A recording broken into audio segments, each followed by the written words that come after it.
Hi friends, this is Sonam from Mind Hypnotism channel. कैसे हैं आप सब लोग? I hope you well. आप हमेशा ही सही होते हैं, मैं जानती हूँ. तो फ्रेंड्स, आज सब लोगों के लिए मैं एक टॉपिक लेकर आई हूँ, औरत कमजोर नहीं. जी हाँ, औरत. एक औरत जिसमें सब कुछ करने का जज्बा है, जो बहुत कुछ कर सकती है अपने बलबूते पर. बहुत कुछ कर सकती है, करना चाहती है, लेकिन शायद वो कर नहीं पाती, क्योंकि हम जैसे ही लोग, चलो मैं मेल पर्सनैलिटी को पहले क्यों लूं, पहले मैं औरत की बात कर रही हूँ तो औरत का ही टॉपिक छेड़ूंगी, क्योंकि एक औरत ही सबसे पहले एक औरत को दबाने में लगी है. जी हाँ फ्रेंड्स, औरत की कमजोरी का फायदा उठाना एक औरत को ही आज के वक्त में ज्यादा अच्छी तरह आता है. मर्दों से तो हमने अभी क्या बात करनी, वो तो चाहते ही यही है. शायद कहीं ना कहीं बहुत कम लोग ऐसे होंगे, बहुत कम मेल पर्सनैलिटीज ऐसी होती हैं जो चाहती हैं एक्चुअल में कि ये औरत है, ये लेडी है, हम इसकी रिस्पेक्ट करें या इसको अपने बराबर का औहदा दें. तो औरत को औरत अब कैसे झुकाने में लगी है, सोचिए.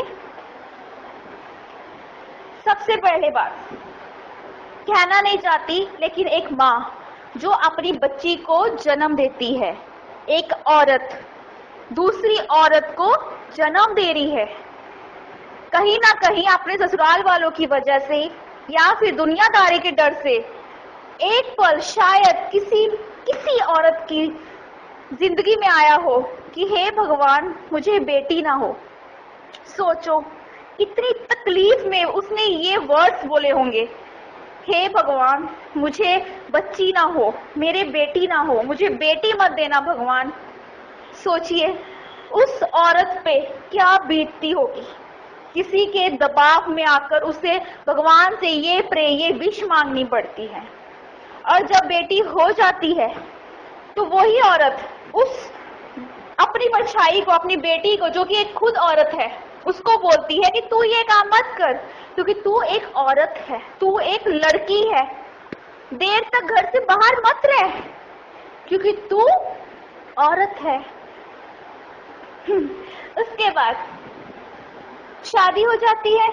शादी के बाद एक आम लड़की एक नई दुनिया में जाती है, सब कुछ छोड़ छाड़ कर अपने नए परिवार के पास अपना सारा जीवन एक ऐसे इंसान के नाम कर देती है जिसे पता ही नहीं होता कुछ कि उसका साथ कब तक निभाएगा, लेकिन वो आने वाले 7 जन्म उस इंसान के साथ रहने को तैयार हो जाती है कि अब ये इंसान, मेरा पति, मेरा न्यू ससुराल, मेरे माँ बाप जो मुझे सास ससुर के रूप में मिले हैं, वो मुझे सब प्यार देंगे. मेरी ननद जो मेरी बहनों जैसी हैं, मेरा देवर जो मेरे छोटे भाई जैसा है, मेरा जेठ जेठानी, सब मेरे अपने रिश्ते जो मुझे बहुत अच्छी तरह संभालने वाले हैं. उसमें भी पहले एक औरत ही आती है उस औरत को तोड़ने के लिए, उसकी सास बनकर. फ्रेंड्स, कभी सोचिए, आप में से भी बहुत सारी लड़कियां ऐसी होंगी, आई एम श्योर, कि जिनके साथ ये हिस्ट्री शायद आपको लग रही होगी कि वाकई मेरी हिस्ट्री है. सासों के ताने मार देती हैं, लेकिन शायद क्या वो सास भूल जाती हैं कि वो भी कभी एक औरत ही है, आज भी वो औरत है, और कभी किसी की बहू थी वो. जरूरी तो नहीं जो उनके साथ हुआ आगे वो अपनी जनरेशन के साथ भी वैसा ही करें. अगर हर औरत ये सोचने लग जाए जो मेरे साथ हुआ वो मैं अपनी पीढ़ी के साथ नहीं होने दूंगी, तो मुझे नहीं लगता कि कोई भी औरत कमजोर हो सकती है. अगर औरत को औरत तोड़ना बंद कर दे तो औरत बहुत कमजोर नहीं होगी. जितनी उसकी कमजोरियां थी सब खत्म हो सकती हैं. लेकिन सबसे पहले मैं दूसरों से उम्मीद नहीं रखती, लेकिन एक औरत होकर एक औरत से उम्मीद रखती हूँ कि वो औरत को, अपनी सहेली को, अपनी दोस्त को आगे बढ़ने में मदद करे. क्योंकि इस दुनिया में औरतों को बहुत कमजोर माना जाता है. बहुत लोग दबाना चाहते हैं औरत की आवाज को। अगर वो अपनी आवाज उठाने की कोशिश करे भी, औरत की आवाज बहुत बुलंद होनी चाहिए, बहुत ऊंची होनी चाहिए, तभी वो दूसरों को भी संभाल सकती है और खुद को भी। तो फ्रेंड्स, औरतों की हिम्मत को और बढ़ावा दीजिए, हमेशा उन्हें सपोर्ट करते रहिए, क्योंकि जब तक औरत है तब तक आप सब लोगों का भी वजूद है।